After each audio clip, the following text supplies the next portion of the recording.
जगद्गुरु तुकोबरायचं आणि देवाचं काय आलेलं आहे हो, संवाद आलेला आहे. या संबंधाने आपल्याला काहीसं चिंतन काही काळ आपल्याला करायचंय. बघा, इथं आल्यानंतर एक आनंद मला असं वाटला, एरवी आम्ही रोज नाम सप्ताहाला, हरिकीर्तनाला, हरिकथेला जाणारी मंडळी आहोत, माझ्यासह इथली गायक वादक मंडळी सगळीच. परंतु आमच्या पुढे बसणारी जी मंडळी असतात ही नक्कीच 60 ही ओलांडल्याच्या नंतरची असतात. इथला आनंद एक आहे की अनेक माझे तरुण बांधव, अनेक माझ्या तरुण भगिनी आज कीर्तनाकरता उपस्थित आहेत.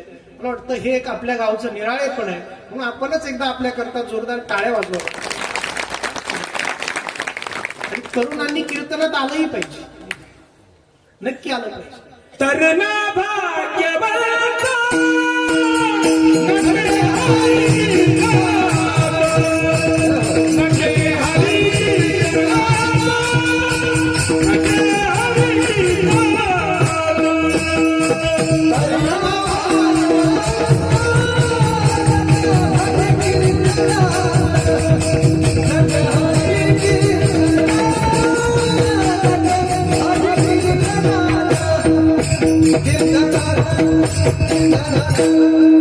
तरुण तो भाग्यवान आहे जो हरिकीर्तनात नव्हतो. म्हणून आपण सगळ्यांनी नक्कीच त्या मार्गाने आलो पाहिजे. मला वाटतं प्रत्येक आई बापाची इच्छा असते आमच्या पोरानं भरपूर शिकावं, भरपूर मोठं व्हावं, त्यानं भरपूर पैसा कमवावा, ही प्रत्येक आई वडिलांची इच्छा असते. आणि त्या इच्छेमुळे आई वडील काय करतात, अगदी बालवयातच त्याला इंग्लिश मिडियमला शाळेत घालतात. बरोबर आहे की? अगदी LKG UKG पासून घातलं पाहिजे. पोरांनी भरपूर शिकलंही पाहिजे आणि पोरांनी भरपूर पैसाही कमवलं पाहिजे. शास्त्रानं 4 पुरुषार्थ सांगितले, त्यातला अर्थ हा एक पुरुषार्थ आहे. त्यामुळे भरपूर पैसा कमवा, पोरांनी भरपूर कमवलं पाहिजे. पण ऐका, आपल्या मुलाने भरपूर शिकावं, त्यानं भरपूर पैसा कमवावा, ही तुमची सगळ्यांची इच्छा आहे. आणि म्हणून तुम्ही तितक्याच जबाबदारीनं त्याला इंग्लिश मिडियमला घालता, त्याच्या अभ्यासाकडे लक्ष देता. तसं तुमच्या मुलानं एक चांगला माणूस व्हावा असं जर तुम्हाला वाटत असेल तर त्याला तुम्हाला कीर्तनातच घेऊन यावं लागेल, याच्याशिवाय पर्याय नाही.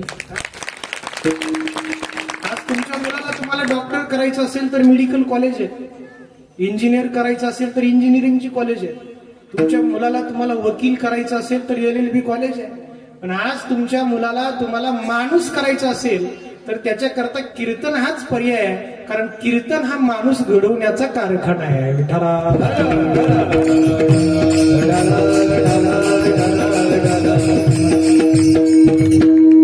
आणि म्हणून आपण सगळे उपस्थित आहात, मला आनंद आहे. बघा, एरवी कीर्तनात आम्ही सहज हे वाक्य बोलून जातो की या अभंगात जगद्गुरु तुकोबरायचा आणि देवाचा संवाद आहे. पण अनेक तरुण बसलेले आहेत, तरुणांच्या मनात अनेक शंका असतात, अनेक प्रश्न असतात. एरवी आज समाजाचा जर विचार केला तर समाजात असा एक वर्ग तयार होतोय, एक असा गट तयार होतोय की तो देवाचंच अस्तित्व मानत नाही. देवच नाही म्हणणारी माणसं समाजात आपल्याला पाहायला भेटतात. जिथं देवाचंच अस्तित्व मानलं जात नाही तिथं तो देव, त्या देवाची पूजा, त्या देवाची आराधना, त्या देवाची भक्ती, मग त्या देवाचं दर्शन आणि मग त्याच्याबरोबर बोलणं हा फार दूरचा भाग राहिला. देवच नाही म्हणणारी माणसं समाजात हल्ली आपल्याला पाहायला भेटतात. पण ऐका, किती माणसानं देव नाही म्हटलं तर एखादी घटना आपल्या जीवनात अशी घडत असते, एखादा प्रसंग आपल्या जीवनात असा येत असतो की माणसाला देवाचं अस्तित्व मान्य करावं लागतं. बरं, किती देवाचं अस्तित्व नाकारण्याचा प्रयत्न केला तरी एखादी वेळ अशी येते की त्यावेळेला माणसाला देवाचं अस्तित्व मात्र मान्य करावं लागतं. ही घडलेली घटना आहे, ऐकली असेल कदाचित आपण काहींच्या मुखातनं. पंढरपूरमध्ये घडलेली घटना आहे. एकदा एका व्यक्तीचं व्याख्यान ठेवलं होतं पंढरपूरमध्ये, आणि ज्या व्यक्तीचं व्याख्यान होतं तो व्यक्ती फार मोठा व्यक्ती, एकेकाळ चित्रपट सृष्टी गाजवणारा, नाव होतं श्रीराम लागू. आपल्यापैकी अनेकांना माहितही असतं. या श्रीराम लागूंचं पंढरपूरमध्ये व्याख्यान आहे. आणि या श्रीराम लागूंचं वैयक्तिक मत असं होतं की जगात देव नावाची वस्तूच अस्तित्वात नाही, या मतावरती ते ठाम होते. आणि यांचं व्याख्यानाचा विषय काय तर जगात देव नावाची वस्तूच नाही या विषयावरती व्याख्यान. आणि व्याख्यान कुठं होतं?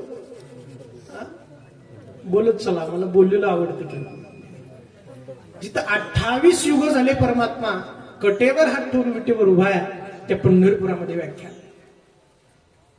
व्याख्यानाची वेळ सायंकाळची 5 वाजताची होती, दुपारचे 3 वाजले होते. ज्या मैदानावर ते व्याख्यान होतं ते मैदान पूर्णपणे लोकांनी भरलेलं होतं. आसपासच्या इमारतीवरती उभं राहून बसून माणसं त्या व्याख्यात्याला पाहणार होती, ते व्याख्यान ऐकणार होती. हे असलं काही वेगळं असलं की ऐकायला फार गर्दी राहते.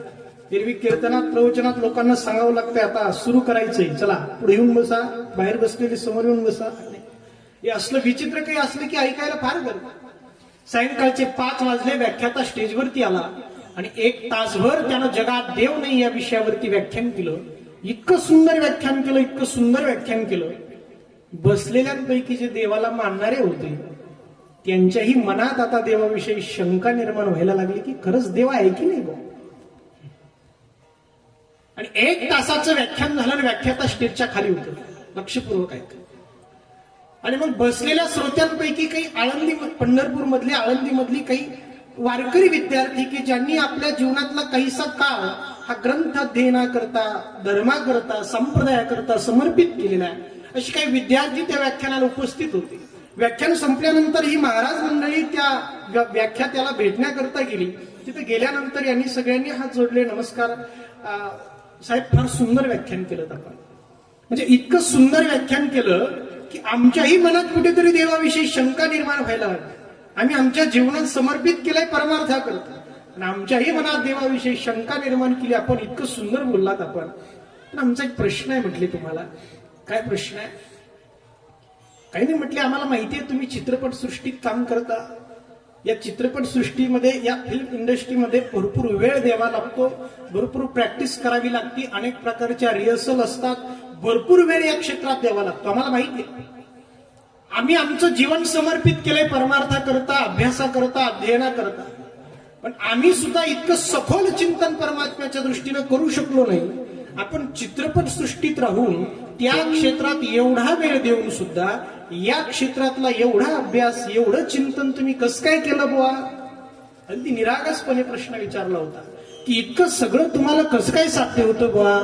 याच्यावरती श्रीराम लागून तितक्याच निरागसतेनं उत्तर दिलं. म्हटलं हे सगळं मला शक्य होतंय, याच्यात माझं काही नाही, हे जे काही आहे ही सगळी देवाचीच कृपा आहे. म्हटलं नाही का? कळतंय का आपल्याला? काय सरते शेवटी देवाची कृपा माणसाला मान्य करावी लागते. आणि म्हणून कितीही जरी नाही म्हटलं, देवाचं अस्तित्व माणसाला मान्यच करावं लागतं. आणि म्हणून कशा करता मी सांगतोय, या अभंगामध्ये जगद्गुरु तुकोबरायचा देवाचं काय आलेलं आहे? संवाद आलेला आहे. बघा, संवादाच्या संबंधानं जर चिंतन केलं तर संवाद शब्दाची व्याख्या अशी आहे, 2 व्यक्तीचं परस्परांमधलं बोलणं याला म्हणतात संवाद. 2 व्यक्ती बसलेले आहेत, एकमेकाशी बोलतायत, त्या एकमेकाशी बोलण्याला संवाद असं म्हणतात. त्यांच्या दोघांमध्ये चाललेली जी सुचर्चा आहे त्याला संवाद असं म्हणतात.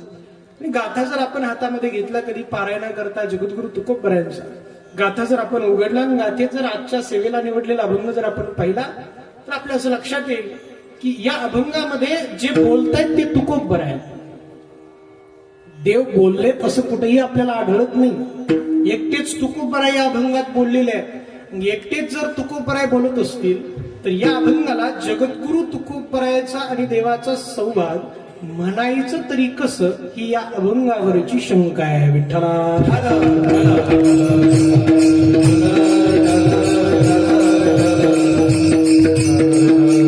बघा, शंकेचं उत्तर देऊन आपण अभंगात प्रवेश करूया. नाही का? एकटेच तुकोबराय बोलतात, देव बोलतच नाही. या अभंगाला जगद्गुरु तुकोबरायचा आणि देवाचा संवाद म्हणायचं तरी कसं? तर ऐका, याच्याकरता वेदांतानं उदाहरण दिलेलं आहे. मी काही इथं वेदांत सांगायला आणि तुम्हाला सगळ्यांना झोपी लावायला आलेलो नाही. पण ऐका, फक्त वेदांताची एक व्याख्या सांगून जातो. वेदांतामध्ये 6 प्रमाणं सांगितलेली आहेत. पैकी एक अनुमान नावाचं प्रमाण आहे. त्या अनुमान प्रमाणाची व्याख्या अशी, एका गोष्टीच्या प्रत्यक्षतेवरनं दुसरीचा अंदाज लावणं त्याला म्हणतात अनुमान प्रमाण. सोपं सांगतो ऐका. ज्या अर्थी धूर आहे, आसपास कुठेतरी आपल्याला धूर दिसला लांब, आपण काय अंदाज लावतो? ज्या अर्थी धूर आहे त्या अर्थी जाळ असला पाहिजे, अग्नी असला पाहिजे. 9 वाजले, बघता बघता 9:15 झाले आणि 9:15 वाजता हनुमान मंदिराकडनं टाळाचा आवाज ऐकायला यायला लागला. आता कीर्तन चालू झालं हे सांगायला काय तुम्हाला ज्योतिष आणावं लागेल का घरी? ज्या अर्थी टाळ वाजायला लागला त्या अर्थी कीर्तन चालू झालं. ज्या अर्थी अग्नी आहे, धूर आहे, त्या अर्थी अग्नी असला पाहिजे. तसं त्या पद्धतीनं ज्या अर्थी जगद्गुरु तुकोबराया या अभंगात देवाशी बोलतायत, त्या अर्थी देव सुद्धा जगद्गुरु तुकोबरायाशी बोलत असला पाहिजे. या अनुमान प्रमाणाच्या भूमिकेवरनं या अभंगाची भूमिका आपल्याला अशी मांडता येते की या अभंगामध्ये जगद्गुरु तुकोबरायाचा आणि देवाचा काय आलेला आहे, संवाद आलेला आहे. विठ्ठला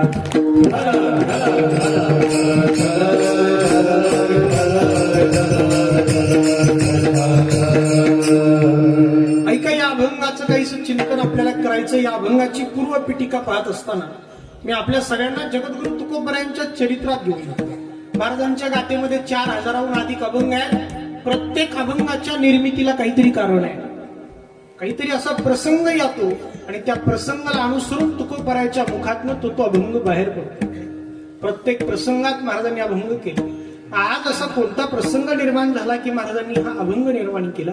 ऐका, जगद्गुरु तुकोबरायाच्या चरित्रात आपल्या सगळ्यांना घेऊन जातो. काय आहे, आषाढी जवळ आली की मग वारकऱ्याला डोळे लागतात.